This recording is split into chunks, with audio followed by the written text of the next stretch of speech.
Breaking news చూస్తున్నాం. భారతదేశ aviation రంగ చరిత్రలోనే అహ్మదాబాద్ విమాన ప్రమాదం అతి పెద్దది. దాదాపు 5 ఏళ్ల తరువాత ఈ స్థాయి ప్రమాదాన్ని ఇండియా చూసింది. ఈ ప్రమాదంలో ప్రాణాలు కోల్పోయిన బాధితుల కుటుంబాలకు అండగా ఉంటామని టాటా సన్స్ సంస్థ ప్రకటించింది. ప్రతి మృతుడి కుటుంబానికి ₹1 కోటి నష్టపరిహారం ప్రకటిస్తూ Tata Sons group chairman Chandrasekaran press note విడుదల చేశారు. ఈ ప్రమాదంలో కూలిపోయిన బీజే మెడికల్ కాలేజ్ భవనాన్ని కూడా తిరిగి నిర్మిస్తామని చెప్పారు.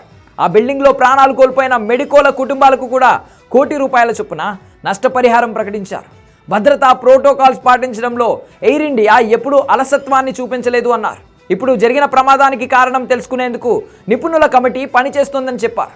ప్రమాదంలో ప్రాణాలు కోల్పోయిన ప్రతి ఒక్క కుటుంబానికి టాటా సంస్థ అండగా ఉంటుందని చెప్పారు.